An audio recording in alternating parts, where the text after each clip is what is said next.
Guys, September is almost upon us, and that means that the 2024 Player's Handbook is almost ready for release for Dungeons & Dragons 5th edition. Now, if you have seen any of my recent videos, you would know that I am super excited for the new Player's Handbook and some of the changes that are coming for all the various different classes, the rules changes and stuff like that. But you should also know that I am a massive fan of the Warlock class in both Baldur's Gate 3 and Dungeons & Dragons, and I am super excited for some of the changes that are coming to the Warlock class. So today I want to take some time to just highlight some of my favorite changes that are coming to the Warlock class in the 2024 Player's Handbook update. Now, if you guys are excited for any of these changes or any other changes that are coming to your favorite class, let me know down in the comments below. If you aren't excited for anything or don't have anything you want to say, just comment your favorite emoji down below because your comments go towards engagement. It's a massive help to the channel. It helps other people find the video, and I greatly appreciate it. While you're doing that, hit the subscribe button and the notification bell so you get notification of videos like this. Hit the like button, and let's talk about changes coming to the Warlock in 2024. So in 2024, the Warlock is getting a plethora of pretty big upgrades, but let's start at level 1 with one of my favorite upgrades that they're going to get, and that is going to be the introduction of Eldritch Invocations at level 1, and my favorite is going to be the Pact of the Blade. The Pact of the Blade got a pretty major facelift from the level 3 Pact boon that you get in 2014. In 2024, starting at level 1, if you take this at level 1 as an Eldritch Invocation, you can now summon your Pact weapon as a bonus action before it was your entire action. You get to use this weapon as your spellcasting focus. You can use your Charisma modifier for damage and attack, assuming that it's higher than your Dexterity or Strength. And for every hit, you get to choose whether you want to deal necrotic damage, psychic damage, radiant damage, or the regular weapon damage it would normally do. And you become proficient with whatever weapon you choose to summon. Now it does have to be a melee weapon, so there are not going to be any ranged or crossbow packed weapons. The number of buffs that this got is huge, maybe the biggest buff being that this is now a level 1 feature rather than a level 3 feature. So to get all of these things at level 1 is super cool, and I'm very excited for this. Now, I do think that this new invocation is offset a little bit by the new restriction on heavy weapons, which says that if you don't have a strength of 13 or higher, any heavy weapon you're using is going to be swung with disadvantage.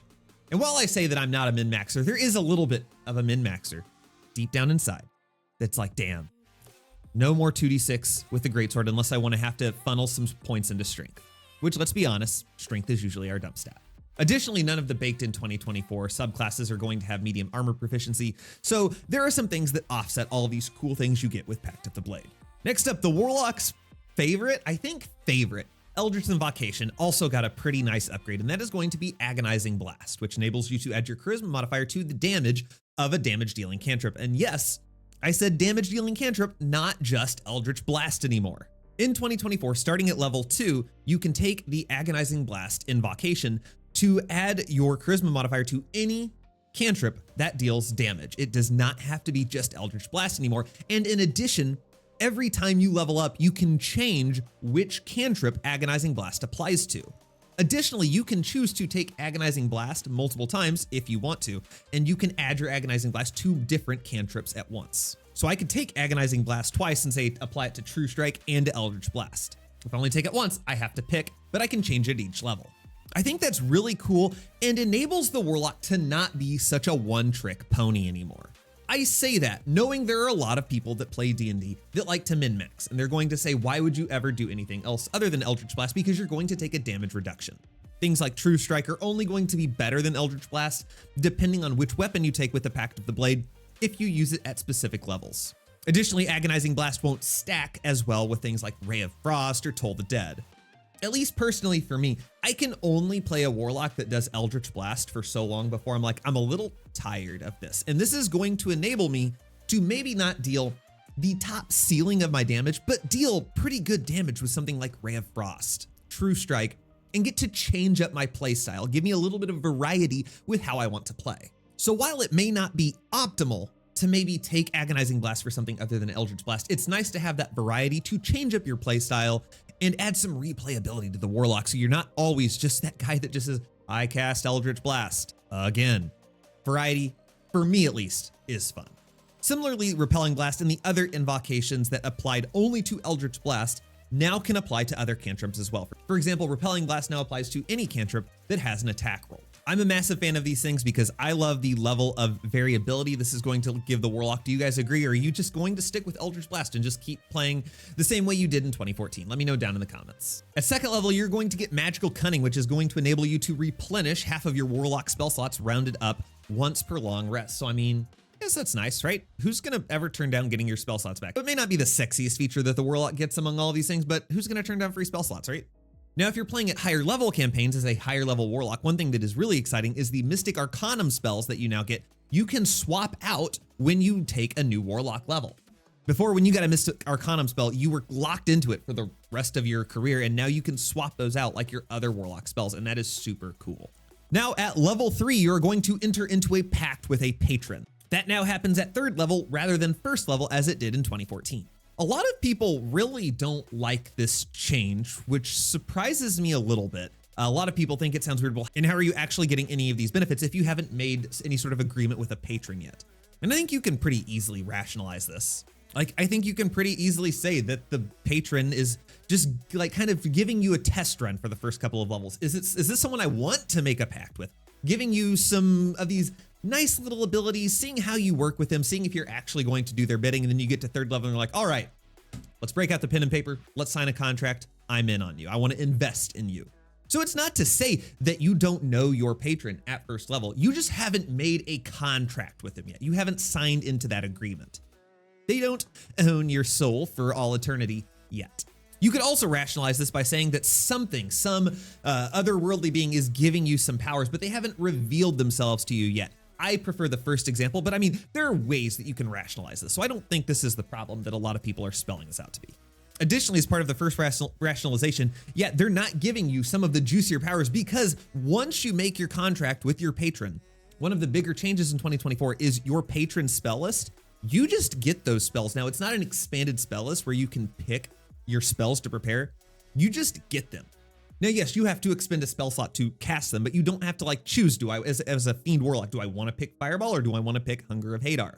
You now just get Fireball. So the fact that we are expanding the Warlock's repertoire is great, and I'm a big fan of that change.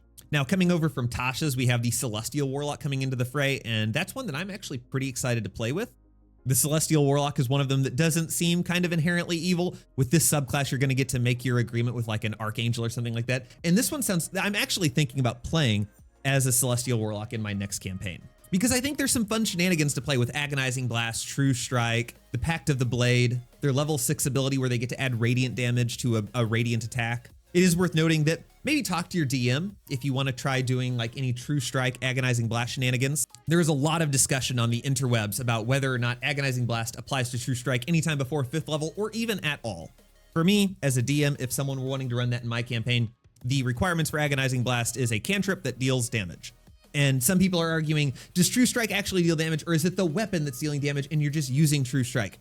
I don't know. Smooth brain DM me, I'm like, are you using a cantrip for your action? Yes. Are you dealing damage when you use the cantrip? Yes. Good enough for me. Just do it. Sounds like fun. But if you have a DM that doesn't want to be that benevolent and wants to maybe interpret the rules differently than you do or how I do, have that discussion before you maybe invest into True Strike, Agonizing Blast, stuff like that. Or hopefully they let you, just pull a JK and change your Agonizing Blast. The Archfey, the Fiend, and the Great Old One are all back, and they got some really cool buffs. The Archfey got some massive buffs that makes me actually want to play as an Archfey now, which before, there was no part of me that wanted to play an Archfey with 2014 rules, I'll be honest. Starting at 3rd level, you can now use Misty Step a number of times equal to your Charisma modifier without expending a spell slot. That just sounds like really fun to begin with, and then you get to start adding some really cool effects to your Misty Step. Some of these were already here, like it used to be that you could cast it as a reaction to taking damage and then turn invisible. That's here. But there are some other really cool things that you can do with your Misty Step as well. Starting at 3rd level, whenever you Misty Step, you can gain temporary hit points, or you can give temporary hit points to someone that is around you after you Misty Step. Or a really cool shenanigan you can do is all the characters within 5 feet of you, whenever you teleported away with Misty Step, you can now use Taunting Step to impose disadvantage on attack rolls against everyone but you. If you combine that with your Disappearing Step with Surge to Advantage, then they have disadvantage on attack rolls against everyone but you. But because you're invisible, they now have disadvantage on you as well, unless they have like blindside or something like that. There's just trickery and shenanigans with the Archfey that now sound really fun, a lot more tricksy, and a lot more enjoyable than the 2014 Archfey. The Fiend Warlock got a massive buff in Dark One's Blessing. Before, with Dark One's Blessing, whenever you finished a blow onto an enemy creature, you would gain temporary hit points equal to your Charisma modifier plus your Warlock level. Now, however, it is any time an enemy within 10 feet of you is reduced to 0 hit points. You don't have to be the one that delivers the final blow, and that is huge, huge for the Fiend Warlock. That's a massive buff, and I'm really excited for that. The Great Old One also gets some really cool buffs. To name a couple, they can change the damage of any Warlock spell that does damage to psychic damage, which one is super flavorful, but two could be very convenient as well, especially if you're using spells like maybe Poison Spray or something that deals a commonly resisted damage type.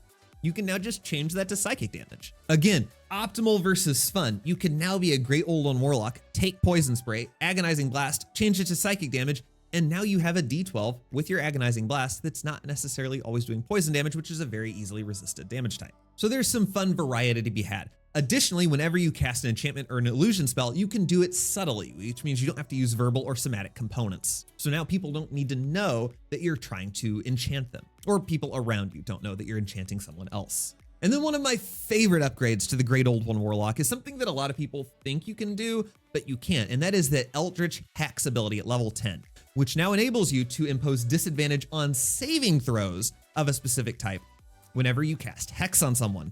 Right now, in 2014 and 2024 for all of the other classes, Hex only applies disadvantage to ability checks for a given ability score, and now the Great Old One can do ability checks and saving throws for a given ability score, and that is an awesome buff to Hex. There are plenty of other upgrades coming to the Warlock, but these were some of my favorite ones, and I am super excited to play a Warlock in my next campaign. But also, I'm gonna be honest, there are a lot of other classes that are getting a lot of changes that are super fun, like the Elemental Warrior Monk, the Soul Knife Rogue, hell, even the Fighter, which to me was always a super boring class because I'm not the biggest combat guy. I like a lot of role playing.